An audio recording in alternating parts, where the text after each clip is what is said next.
And good morning. My name's Andrew Jones. I'm the Cities Director for AECOM here in the UK. And this session is in the growth zone on City Challenge, delivering for good growth. Now, I'm delighted this morning to be joined by four formidable leaders from the public and private sectors who are shaping the future of our cities, dealing with the immediate challenges and the longer term implications of the COVID pandemic. And the topic of our conversation this morning is the shape of good growth. Now, Ian Ward has been leader of Birmingham City Council since 2017. He's on the board of the Combined Authority and the Birmingham Solihull LEP, amongst many other appointments. Now, the council has ambitious plans for the future of the city, implementing the Big City Plan and looking to welcoming the world to the Commonwealth Games in 2022. Seeley is the Managing Director of Development Europe for Lendlease.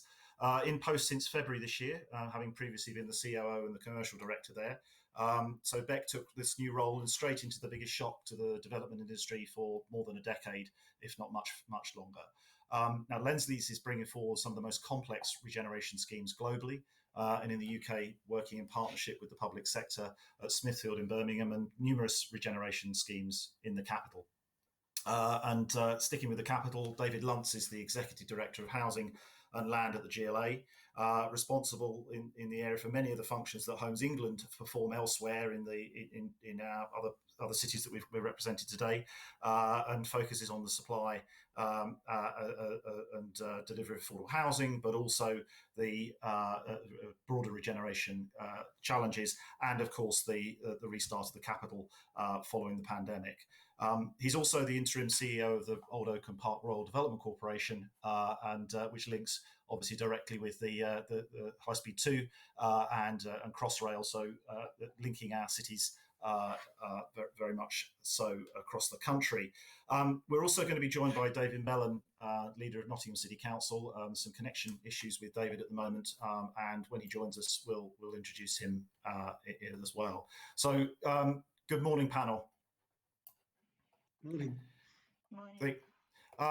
Now, each of the leaders is seeking to deliver good growth. The success of which is measured by a huge basket of indicators: with jobs, income, and skills, health, well-being, and work-life balance, affordability of homes and quality of the commute, environment, air quality, and the quality of streets in the public realm are a few of the indicators there, and that's coming through their policies and the developments they're bringing forward and promoting. Now, the experiences of 2020 would suggest that good growth is more important than ever, but what it means for its citizens and the cities where they live will have changed. And in this morning, we'd like to explore some of the challenges for cities we're looking at now, the prospects of the future as we come out of the shock phase of the pandemic, and what our public and private leaders are focused on as we enter 2021. For those listening, this is an interactive session and very much reliant on the questions you pose. So we hope to take many of them over the next 40 minutes or so. So please post them under questions in the sidebar on your screen, and it'd be good to see them come forward over the next few minutes. So turning to Ian first. Birmingham's about 12 years into the 20-year Big City Plan that was put in place for Britain's second city. How do you feel that's travelling? Are you on plan? It's achieved quite a lot, but has the pandemic changed your priorities?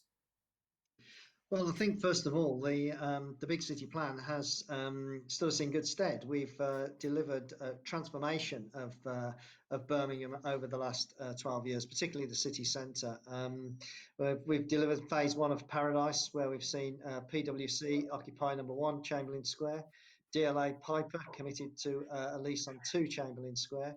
We've also seen in Arena Central, HSBC locate its retail banking headquarters to the city. And of course, HMRC are delivering a hub in Arena Central. Some 3,600 civil servants will be moving to the city, representing the largest ever pre-let outside of London. And the square itself, Centenary Square, delivered to such high quality, I think shows the shape of things to come with public realm in Birmingham. We've also got a number of major schemes in the pipeline, now emanating from the vision of the big city plan, not least Birmingham Smithfield, where we're working in partnership with Lendlease.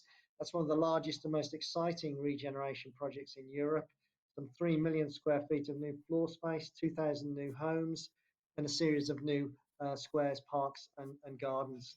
HS2, of course, is going to be coming to the city. It's always been more about building new homes, creating new jobs than the speed of travel between Birmingham and London.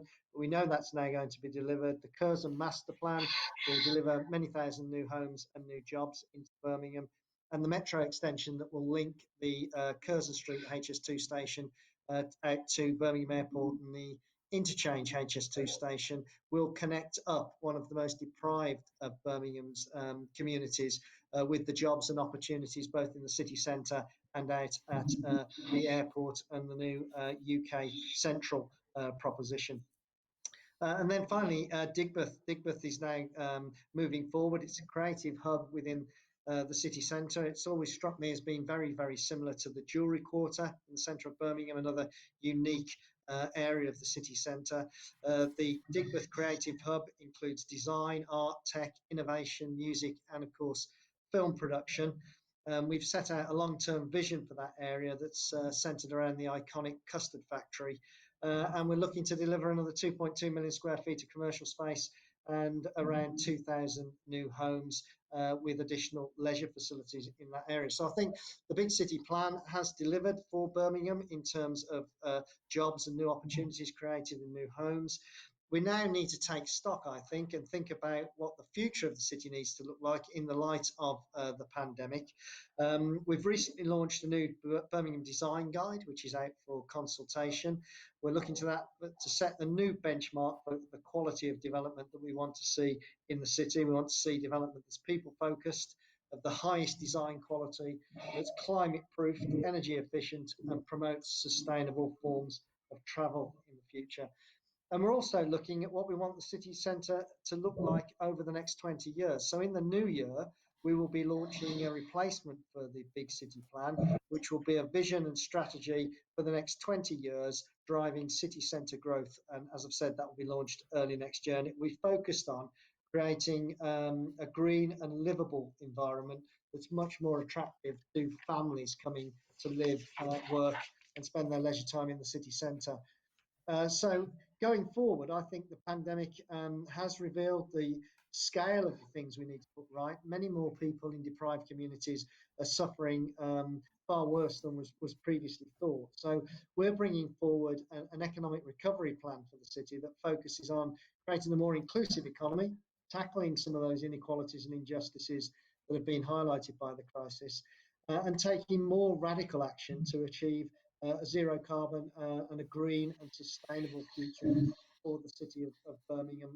We've set ourselves an ambitious target for the City Council to be carbon neutral by 2030, or as quickly after that as we possibly can deliver a just transition. And we're also looking to strengthen our public services, looking to intervene more in the prevention stage rather than waiting for people and families to fall into crisis. So we're intervening more earlier in things.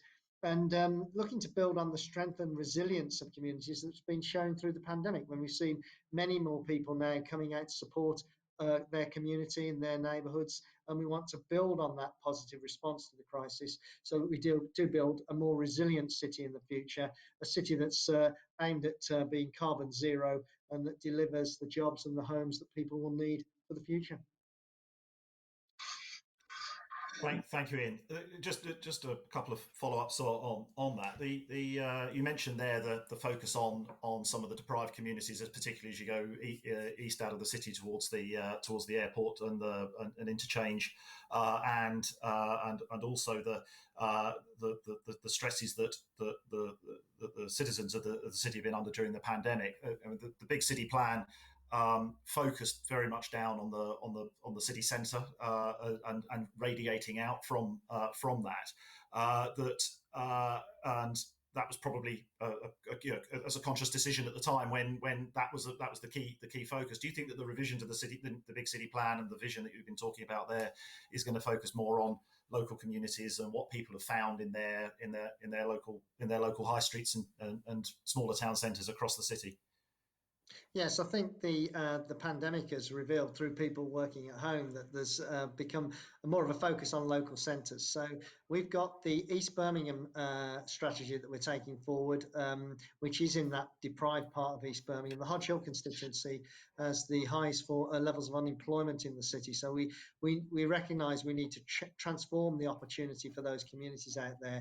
And the East Birmingham strategy is about a joined up approach that's bringing in other partners and stakeholders and looking to have a joined up solution to problems out there that's focused both on the economy, on housing, on health and other indicators that will build a holistic solution for people in East Birmingham rather than the piecemeal approach that we've seen in the past.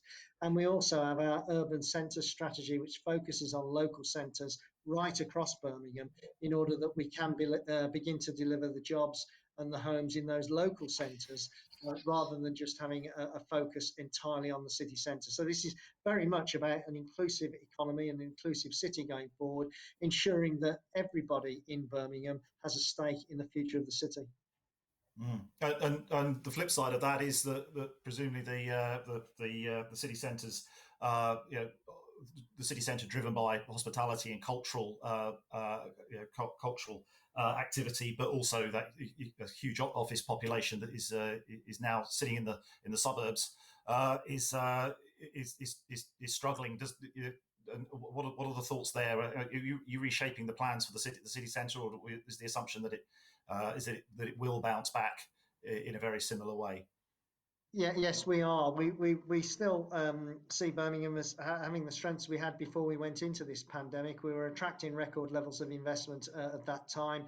We've got a very vibrant service sector here in Birmingham, which we believe is going to bounce back. And we believe we're well set, actually, to build on that growth that we were attracting before the pandemic to ensure that the city centre does continue to grow and does continue to deliver. What I think we do have to do, though, is we have to make provision for more families to come and live in the city centre, and we also have to green our city centre now. We have to recognise that if we are going to achieve carbon zero, then we need a greener and more sustainable city centre and a greener and more sustainable city as a whole. But in particular in the city centre, we need to move away from people moving around by car, have much more sustainable forms of transport focused on cycling and walking. And then out in the suburbs, we need to make sure that we are investing in those local centres and creating this concept of 15-minute neighbourhoods where people are within 15 minutes of walking or cycling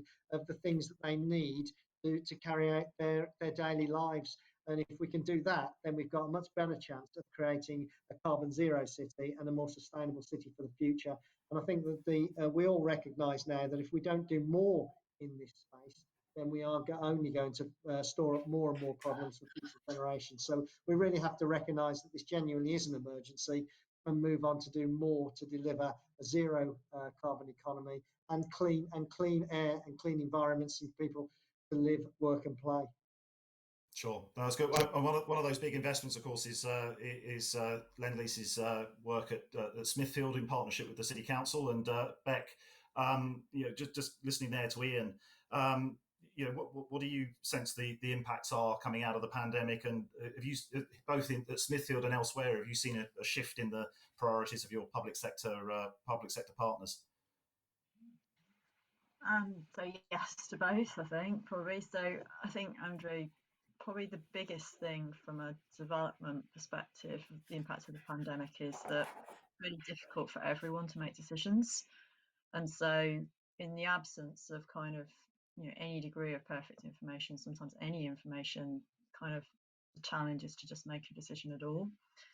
And I think collectively, from both the public and private sector perspective, we all know the challenge if you have a gap in that, then there's no kind of production that obviously directly goes to things like jobs, but also actually it creates much more challenging longer term scenarios when you get, the boom bust cycles come through. So really focused on how to keep going is a big challenge, and I think something that everyone is actually getting their heads around.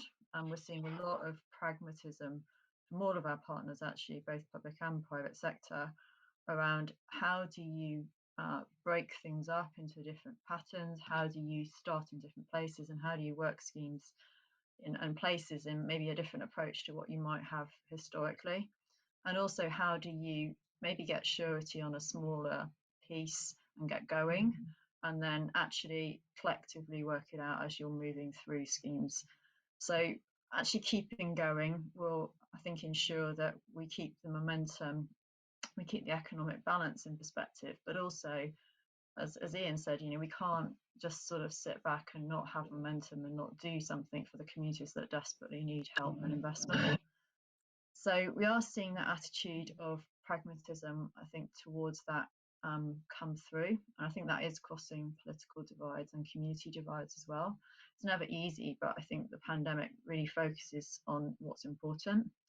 We're also seeing probably, though, the pandemic has really emphasised things that maybe were there, and we kind of all knew they were there. They just hadn't reared their head in maybe such quite the format they've raised it now. So things like the challenges that retail face has been obviously massively accelerated by the pandemic, but actually can in many ways create an opportunity if we grab hold of it and work out how to help retail business and how to reposition retail within places. In many ways, I think if we can get that moving, then that probably is a bit better than a slow death and something not being realised quick enough. So it's a balance, Andrew.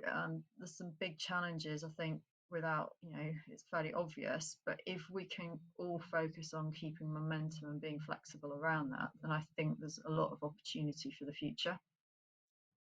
That's I think that flexibility and biting things off in small chunks to get progress, I think is things that we're seeing coming forward where there is a quite understandable nervousness about making decisions on huge investments, but that's I think we're all seeing that. David Mellen has joined us, the leader of Nottingham Council, Nottingham City Council. So welcome, David. I'm sorry you had connection problems earlier.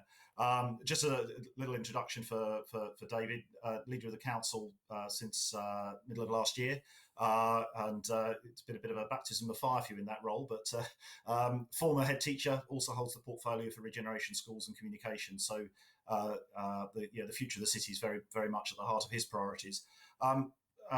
David just joined, but if I can just bring you into the conversation now, listening to what Becca's been saying there around some of the challenges of being flexible moving forward into the future, and we heard Ian talking around the need to invest in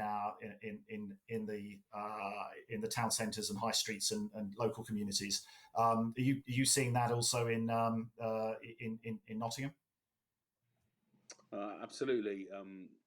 Some of the projects that we had going before COVID have continued. So we're very much looking forward to the reopening of Nottingham Castle after £20 million of investment. 3 years it's been closed. That will happen in the spring. We've got a new college building in the city centre, which is about to open in January, and other developments as well. The HMRC are opening a big office block in Nottingham. Our biggest difficulty has been the fact that Into crashed. They were in partnership with us to renovate and redevelop a shopping centre, which is going to be a leisure and shopping space, and obviously them going into administration has stopped that. So we are left with a building site, which on first news of that was very difficult to hear. We're now in a different position, as much as it's now giving us a site which we have both the freehold and the leasehold of in the city centre, which is ripe for development. And I think, as Beck was saying, that some of the things that were perhaps there before that COVID has shone a light on, like the future of retail, has caused us to change our plans for the Broadmarsh shopping area and to have a big conversation with the people of Nottingham as to what actually they want there. And I think what Ian was saying earlier about more people living in the city centre, making sure we've got linked green spaces so that people can enjoy that city centre, not just for shopping for many other purposes as well is very key for us. But it's certainly a challenge, and with one eye on what tier we're going to be announced in later this week. The development is, I guess, going forward with an element of risk. And the excuse me, and that we're talking there around a lot of the pieces on retail. You touched on some of the castle part of the visitor economy as well for Nottingham. That this whole issue around one of the headlines of this chat this morning is around good growth, and it sounds as though from what you were saying there around people living in the city, the focus on green space, the focus on the quality of the environment is something that is now raised on the agenda, and some of those policies of good growth seem to be more important than they were a year ago. They are, and we've got a 2028 target to be carbon neutral. We've already invested over many years in our public transport system and in our tram system in particular, which we'd love to expand. The current situation where people are being encouraged not to use public transport is a bit of a spoke in the or a holdback for us with that. But I think the general intention is, as Ian said earlier, to try and reduce the number of cars coming into our city through people using lots of other different methods. We've got a expansion of electric scooters all over the place, and that's a mixed blessing at the moment. But we certainly have gone ahead with closing a major 4-lane route in the city centre to make it into pedestrianised space, which is going to be outside our new library and next to this Broadmarsh space, which we've yet to decide what's actually going to happen. So, yeah, I think the demand from the public is that we don't let this pandemic stop our environmental ambitions, and I think that's absolutely right.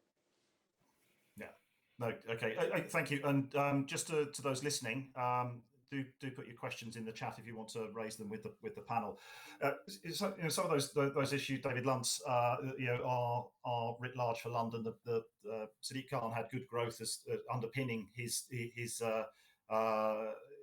election last time round and in the London plan. But I guess that some of the big challenges that we've been talking around, ridership on public transport and the cultural economy and getting the West End back up and running is impactful for not just London but for the country as a whole. Yeah, and I mean, I very much concur with the comments we've already heard about the impact of COVID on major cities, and London's no exception. I guess what I would add is that it's very interesting. I mean, just the old expression, the higher the top, the bigger the drop.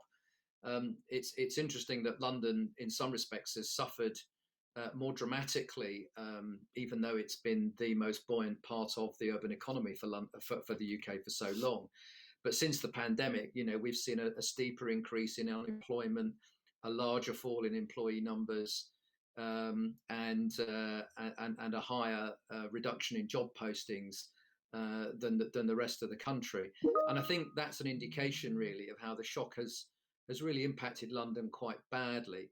And I think there are a number of quite specific points that London needs to grapple with if we are going to recover and emerge from the current situation in a position of sustainable strength. Many of those are very common to the sorts of feedback that we've heard from Birmingham and Nottingham. But maybe there's one or two particular issues for London that I think are worth just commenting on. I mean, one is certainly just the sheer dependence that London has on overseas visitors and overseas workers. So something like 35% of all the foreign-born UK residents reside in London, and it's interesting. Quite a lot of those have returned, and since the pandemic. It'll be very interesting to see if that recovers as hopefully we emerge into safer times next year. And of course, the other major factor that's impacted particularly the West End and the central London areas and the cultural economy is the complete collapse of international visitors. And with something like 1 in 4 of London workers working in the hospitality, cultural, and leisure and arts and retail sectors, that dependence on overseas travel and overseas tourism is hugely important. It's very interesting as well. I was talking to someone a couple of weeks ago who from one of the London boroughs in West London, and apparently the lowest or sorry the highest impact in terms of job losses and furloughing anywhere is first of all in Crawley, apparently around Gatwick Airport, and then after that in Hounslow around Heathrow Airport, which again I think is an indication of how important that overseas travel and the impact on the economy is. I guess the second one is also just the impact on London's transport infrastructure, because of course, you know, London has got its own transport system, Transport for London. Over the last couple of years, it's lost any revenue support grant from the UK government, and is completely dependent now on fare income, advertising, and so forth. And of course, that's collapsed since the pandemic. So, as colleagues will know, the mayor has had to endure some pretty protracted negotiations with DfT and the Treasury just to keep the transport system from bankruptcy. And it's going to be very interesting to see how that settlement evolves over the course of the next few months, because of course London simply cannot operate without a sustainable transport system. A couple of other very quick things, if I may. I think one is, and again, we've heard this already on the call, but it's been very interesting to see how, if you like, the suburban centres around London have done relatively well during the pandemic. Of more people have worked from home, fewer people commuting into the centre. Some interesting questions for next year and the year beyond, I guess, about how to resuscitate the central business districts. Will we see a return of workers into office space at anything like the levels that we've been familiar with? Or indeed, will we need to start to see some restructuring of uses, some more hybrid uses, perhaps some more residential development in some of those central activities and office zones? And equally, I think there are some really quite exciting opportunities for new investment and regeneration in some of the outer London suburbs, some of which have struggled quite badly in recent years. And then the last point, really, I guess I wanted to make, which is perhaps the most important of all, and again, we've heard it already, is just addressing what is already a growing and worrying social and economic inequality in our big cities. And London, I think, probably throws that into sharper focus than anywhere else. And, you know, the thing that I and many colleagues are most concerned about is that we do everything we possibly can to avoid the catastrophe that we had in the 1980s and to some extent the 90s with long-term, large-scale youth unemployment, which I think, if you look at the statistics at the moment, is a real concern for us. But on a more positive note, I would remind everybody, of course, that the last time the UK had a pandemic of these proportions was the 1919 flu epidemic. And of course, we emerged from that with the so-called roaring 20s. So hopefully we'll also have a roaring 20s as we perhaps pull out of this awful COVID pandemic. That sounds like the closing line in about 5 minutes' time. But that's a good upside to work with. Beck, you and the partners that you're working with, are you optimistic about the future and that we'll have the roaring 2020s? Yeah, I think we're very optimistic about the kind of medium term. I think the challenge is the bridge from where we are now to that position.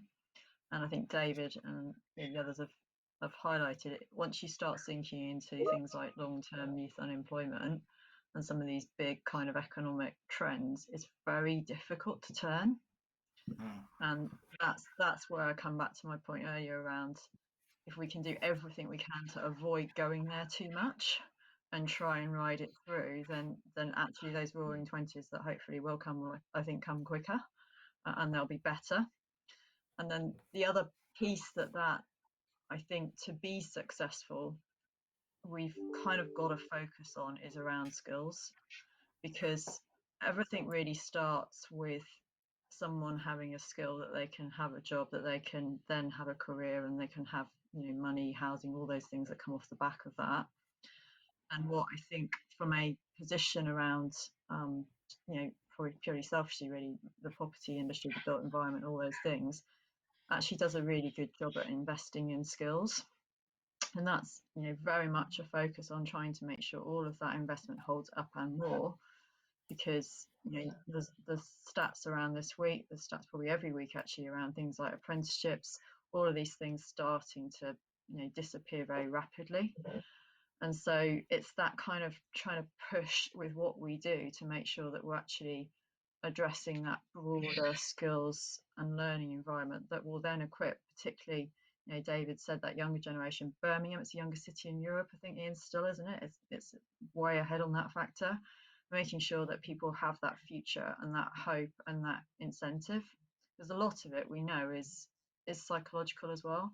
If people believe it and they can see it, and then they kind of want to push for it, communities are engaged, I think that then will get us to that good place, Andrew. No, I think that's and David Mellen, you with your portfolio as well as being the leader, is that something you concur with in Nottingham? I guess so. Absolutely. I mean, I'm very concerned about the young people who've effectively missed nearly a year of schooling, because even though they've been back since September, the number of classes that have had to isolate and been out means that their education has been really interrupted.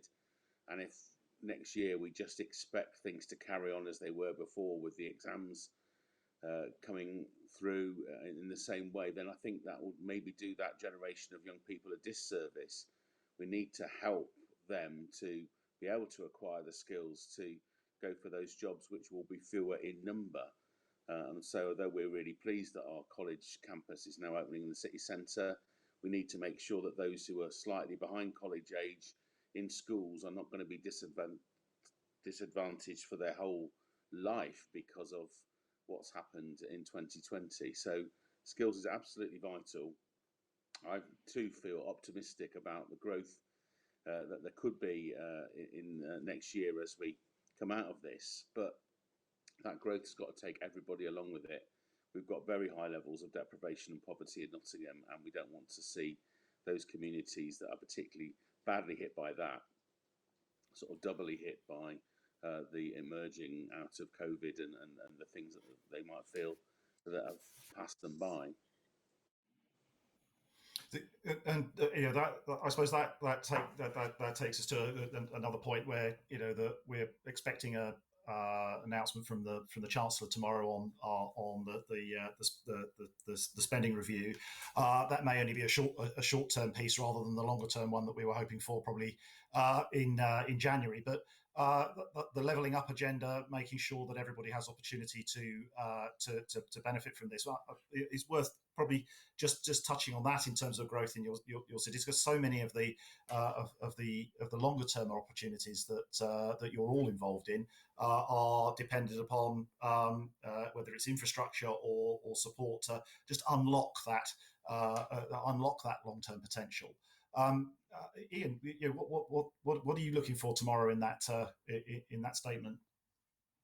Well, tomorrow we're only going to hear of a one-year settlement, so I don't think I'm expecting too much, although I'm hopeful that we will not see any further cuts to local government services in that one-year announcement. But I think looking to the longer term, we do need the government to deliver on this levelling up agenda, and we need the investment required to invest in our infrastructure. I mentioned the arrival of HS2, but of course we're also, as Nottingham have already done in actual fact, we're looking to expand our light rail system in Birmingham and the wider West Midlands. We're also looking at a new concept coming out of Coventry of a super light rail that delivers the same product in a less expensive way. So we want to see investment in infrastructure. We want to see people moved out of cars and into more sustainable public forms of travel. And to pick up David's point from Nottingham, we also, I think, need to think about how do we get people back into public transport, and does that mean a new model for how public transport is going to be operated in the large cities outside of London? And I think we also have to be very, very concerned about the impact that the pandemic has had on young people and those that are in industries that are most affected. So we do want to see from government investment in employment and skills support going forward. Here in Birmingham now, we've had a 70% increase in unemployment since February. We've got unemployment rates not seen in this city since 1987. And on top of that, we've got 120,000 people still furloughed from work. So we've got to see a real effort from government around employment and skills support, retraining people for those green industries that are going to drive the growth of cities throughout the country in the future. And I think on town centres and city centres, Beck mentioned this, the pandemic has really accelerated changes that were already underway. So we already knew that for our city centre that we're going to need more family living, and we're going to need more in the way of entertainment, cultural and leisure facilities in our city centre. So providing a real experience for people to come out and come into the city centre, some green space for people to enjoy as well. All of these things are going to be important in ensuring that our city centres continue to grow in the future. And I'm not so pessimistic actually about people returning to the office. I think that over the medium term, we're going to see most people come back into work, simply because it is that innovation that you get when people come together, and that drives the economic growth for both businesses and for cities in general. So I think we will see, it may take a little bit of time, but we will see most people coming back to work. They may not be coming back to work 5 days a week. There may be an element of working from home, but I think for most people, 3 or 4 days back in the office will be the norm that we will return to. And so I'm optimistic about that. And I do think that we will see in Birmingham and the other cities of the United Kingdom a return to growth in the future. And I'm very optimistic about what we're going to deliver, because I do think that the green drive and the drive to zero growth is going to drive growth in all of our city economies in the future. Well, thank you, Ian. I think a lot of those comments are echoed in all of the, whether it's Beck bringing forward a major development scheme, or the challenges in Nottingham and London as well. We're just coming to the end of our session now, and thank you for your contributions. I think that some of that piece, going back to our topic on good growth, it's interesting to hear around the optimism that you have, guarded optimism for the future, but actually that focus on locality and on people-driven design and delivery, and what the communities are needing, which is very different in a world of digital delivery, and one where actually we've I think many employers have now got to the confidence that their employees can work at home and be just as productive, and that's been the big Rubicon probably that we've crossed. That as we come back, hopefully that the pattern of growth will be better, it will be good, and we can build back better. But from the conversation today, there are a number of hurdles that we've got to get over, and contributions from both public, private sector, and and central government all to contribute to that success. So, David, Beck, Ian, thank you very much for your contributions today. I think that was a good debate. Hopefully, the silent crowd that's been listening to us can, assuming that somebody has been listening to us, has enjoyed that, and they've got some insight to the challenges that you're facing going forward, and the optimism we've got for 2021. So thank you very much, and it was a good conversation. Thank you.